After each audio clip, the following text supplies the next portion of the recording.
Would you like somebody to do that to your mama or your sister? Huh? But I hope somebody will touch you. When you know what I'm talking about. On February 13th, 2020, a 19-year-old freshman at Texas A&M, Tynesha had everything ahead of her, until that fateful night when she disappeared without a trace. Her last known location, leaving her ex-boyfriend Chris Mitchell's apartment in Houston after a fight. At first, the case seemed like just another lover's quarrel gone wrong, but what if the truth is far darker? She was angry. She stormed out. I tried to call her after, but she didn't answer. That's the last time I saw her. That was Chris Mitchell's story. But Detective Ryan Hayes, working the case, wasn't convinced. 6 days passed. Tynesha's phone went silent. Her friends and family were left with nothing but unanswered questions. Hayes kept returning to Chris's words, too rehearsed, too convenient. The pieces didn't fit. So what happened between that argument and Tynesha's disappearance? And why, after all this time, was Chris still saying nothing? As the investigation unfolded, one question remained. Why has Chris Mitchell stayed silent for so long? Could his silence be the key to uncovering what really happened to Tynesha Stewart? In the next hour, we'll unravel the unsettling truth behind the silence and reveal how a single, overlooked detail may be the break in this case. Subscribe and stick with us as we uncover the shocking truth, piece by piece. But first, let's go back to the night everything changed. Tynesha Stewart was the kind of young woman who seemed to have it all figured out. A bright, ambitious freshman at Texas A&M, she was studying criminal justice, dreaming of one day becoming a lawyer. Her friends described her as outgoing, always laughing, always striving for the next step in life. But like so many young adults, Tynesha had one thing holding her back: her complicated relationship with Chris Mitchell. They'd been dating on and off for years, caught in a cycle of passion, fights, and reconciliation. Some of her friends thought Chris was trouble, while others believed they were meant to be. But Tynesha, like many young women in rocky relationships, saw the potential in him, a potential that, as we'll soon see, may have been nothing more than an illusion. What was it about Chris that drew Tynesha back in every time? Was it love? Or something darker, something that would eventually take her away forever? What do you think was the root of Tynesha and Chris's troubled relationship? Love? Control? Emotional manipulation? The night of February 13th was supposed to be like any other. But something went horribly wrong. According to Chris, it started as a petty argument, one of those fights that seemed trivial at the time but escalated into something much larger. Chris said Tynesha stormed out of his apartment after an exchange of harsh words. Chris Mitchell, voice recording, "She was upset.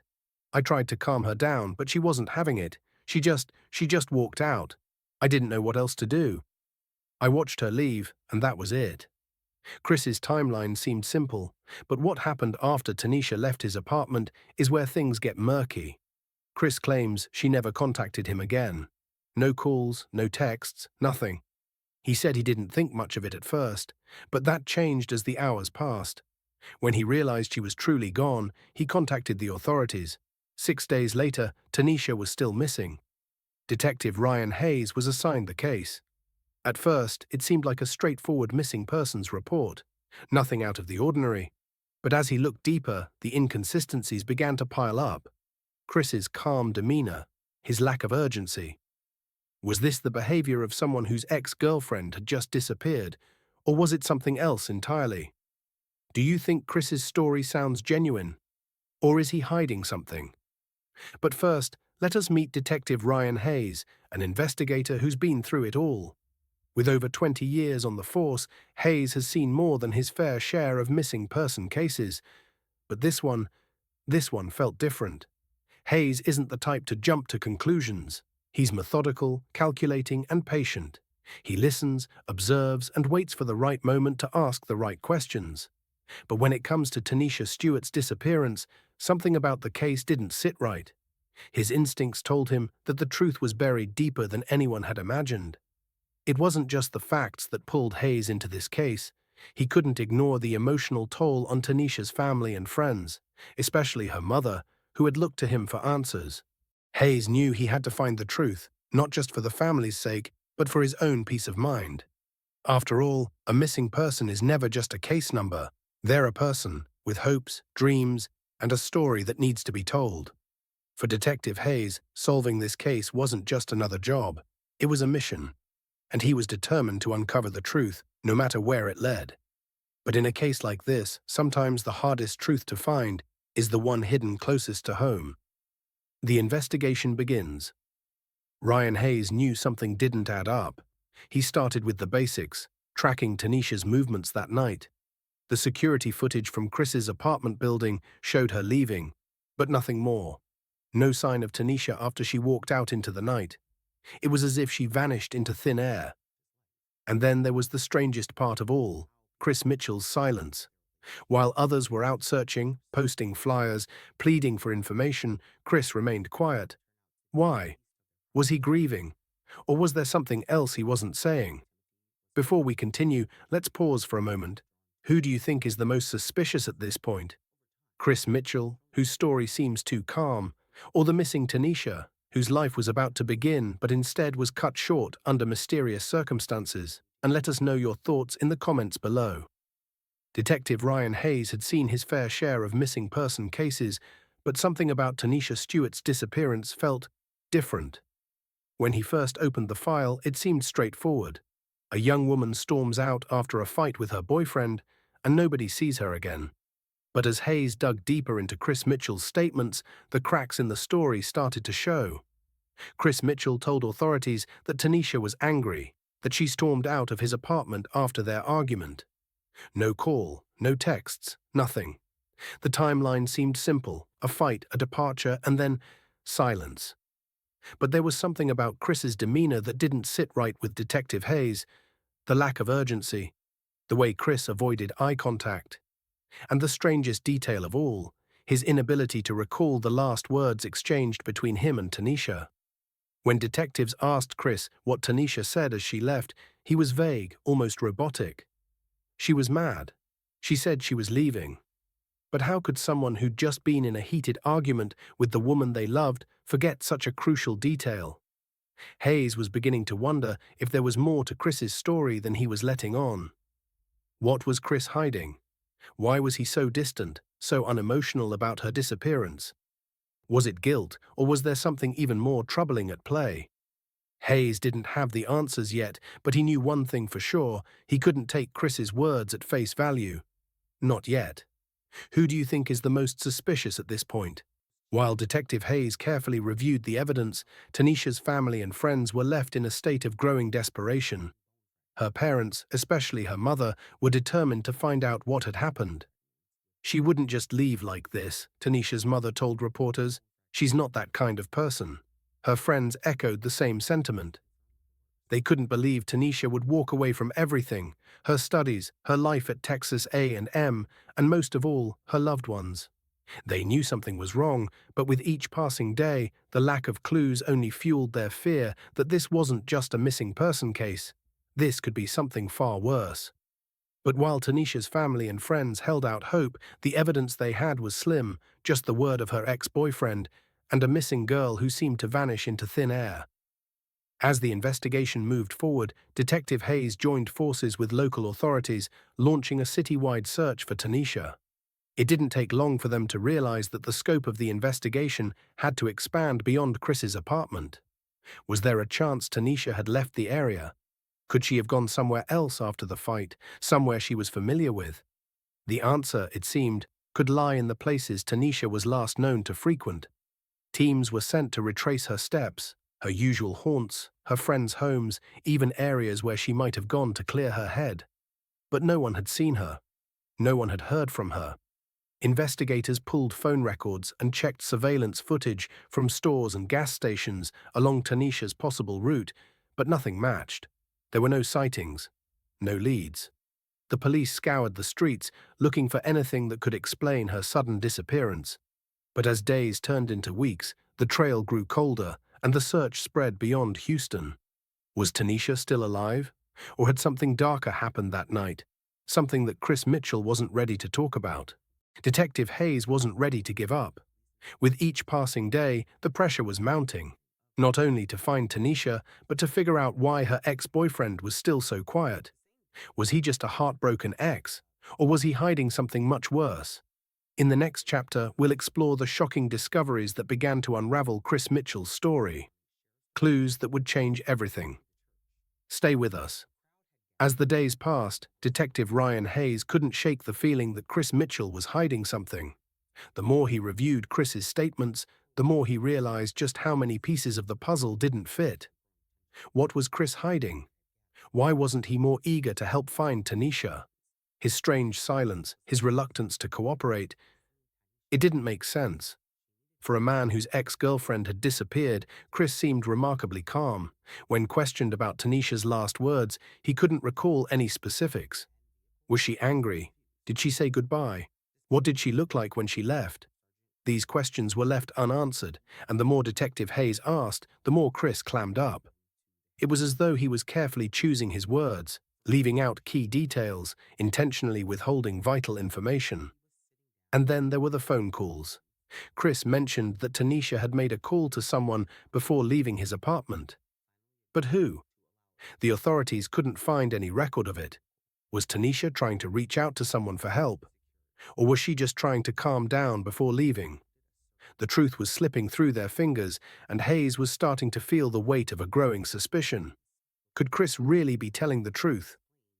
While the police were questioning Chris, Tynesha's friends were piecing together her last known moments. Before she left Chris's apartment, Tynesha had been in contact with several people, friends, family, even classmates. It was clear from the messages she sent that something was wrong, but nobody knew just how wrong it would turn out to be. According to her friends, Tynesha had been texting with a friend just hours before her disappearance. She seemed a bit off, but nothing that would suggest she was in immediate danger. Her last message read, "I'll be fine, just need to clear my head." It wasn't unusual for Tynesha to have some space after a fight, but there was a difference this time. No follow-up, no call, no texts. Her phone went silent, and in those crucial hours, no one could track her down. So where did Tynesha go after leaving Chris's apartment? Did she walk? Was she picked up? Surveillance footage from the area would soon reveal that she wasn't walking alone, but the footage left more questions than answers. The timeline was starting to stretch thin, and Detective Hayes knew that without a solid lead, they were losing precious time. The most critical moment in the investigation came when a witness claimed to have seen Tynesha leave Chris's apartment building. But what did they see? Was she really angry? Did she leave willingly, or was there more to her departure than anyone realized? As Detective Hayes sifted through the evidence, another unsettling discovery came to light: Chris's behavior after the disappearance. Would it be enough to connect the dots? Was Chris truly innocent, or was he hiding something darker? The answers weren't coming fast enough. But one thing was clear: Tynesha Stewart was not just another missing person case. Something had happened that night, and Chris Mitchell might be the key to unlocking it. But how far was he willing to go to protect himself? Stay with us as we continue the search for answers in the next chapter. The truth might be closer than we think, but the questions only keep piling up. Who do you think is most suspicious at this point? Chris Mitchell or the people closest to Tynesha? Let us know in the comments. Weeks into the investigation, Detective Hayes finally received a break. A crucial piece of evidence had surfaced, and it would shake the case to its core: surveillance footage. It came from a gas station just a few miles from Chris Mitchell's apartment, where Tynesha was seen moments after leaving. The footage showed Tynesha walking in a calm, collected manner, nothing like the angry, frantic woman Chris had described. This was a game-changer. Tynesha was seen at 10:30 p.m., 30 minutes after Chris claimed she stormed out. She wasn't angry. She wasn't rushing. In fact, she appeared perfectly composed. If Chris's story was true, why hadn't he mentioned this detail? Why hadn't he mentioned Tynesha was still out and about at that hour? And if he had no reason to lie, why was he so adamant about her leaving in a fury? The more Detective Hayes examined the footage and the phone records, the clearer it became: Chris Mitchell was hiding something. But what? Why had he insisted Tynesha left in a rage when the evidence suggested otherwise? It was time for the confrontation. Detective Hayes had gathered all the evidence he needed to challenge Chris Mitchell. It was no longer a matter of searching for the truth. It was about forcing Chris to face it. Detective Hayes, calmly but assertively. Chris, we have evidence that contradicts your version of events. Surveillance footage places Tynesha at a gas station well after you say she left your apartment. You said she stormed out in anger. Why didn't you mention she was calm, collected? Chris Mitchell, nervously. I don't know what you're talking about. I told you what happened. She was angry. She left. That's all I know. But Hayes wasn't backing down. The pressure was mounting, and Chris could feel it. His silence, his reluctance to offer any more details, it was all starting to make sense. Was this guilt? Was this fear? Or was there something deeper he was trying to protect? Chris Mitchell, quietly, almost to himself. I didn't mean for this to happen. I didn't want any of this. At that moment, it was clear. Chris was hiding something. But was it intentional?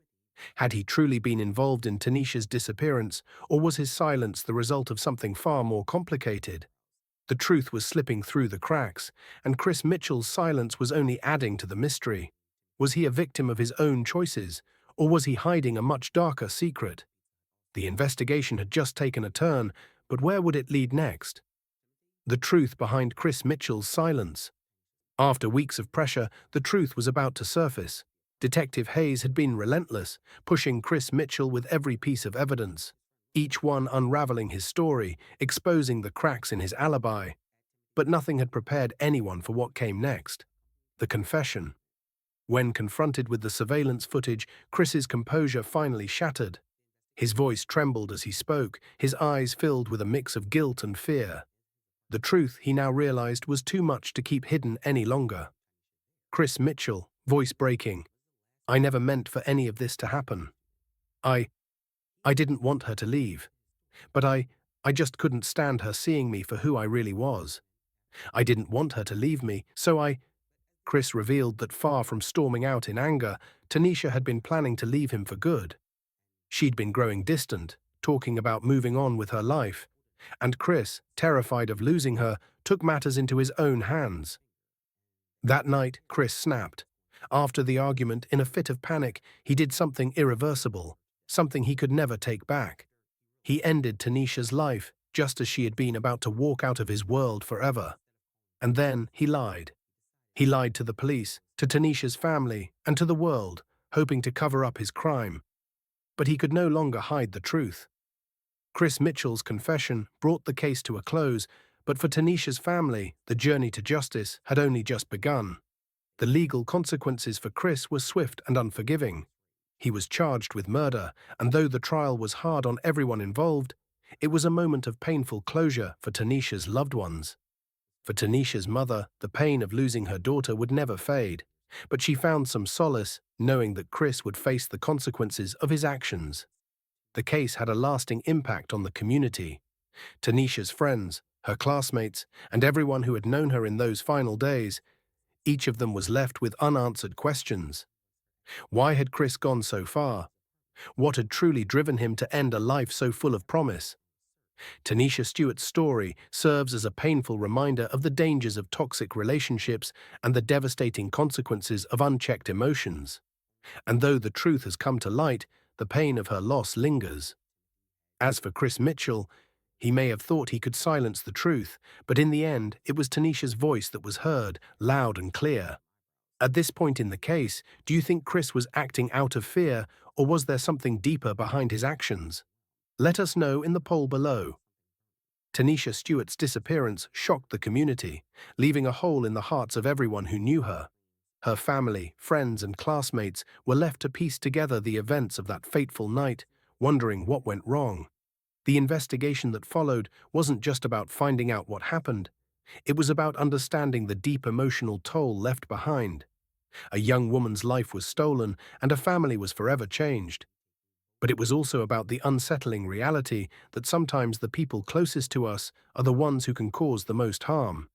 For Detective Hayes, the case was a constant battle between his instinct and the facts in front of him. Every lead, every confession, every piece of evidence led to one conclusion. Chris Mitchell's actions were motivated by guilt, shame, and a fear of losing control. But the hardest part wasn't cracking the case. It was the emotional devastation left in its wake. Chris's confession didn't bring Tynesha back, and it didn't erase the years of pain caused by his silence. For Tynesha's family, the closure came too late. They had already lost so much. Chris Mitchell, once a familiar face, was now a symbol of betrayal, a stark reminder that even the ones who claim to care for us can sometimes be the ones who do the most damage. What do you think of the case? Did Chris Mitchell's behavior seem suspicious to you from the start, or were the signs hard to see? Leave your thoughts in the comments below. We want to hear from you. And if you haven't already, be sure to subscribe, like, and share this video with your friends. Stay tuned for more episodes in this series as we continue to uncover the truth behind some of the most mysterious and tragic cases. Thank you for watching, and until next time, stay safe.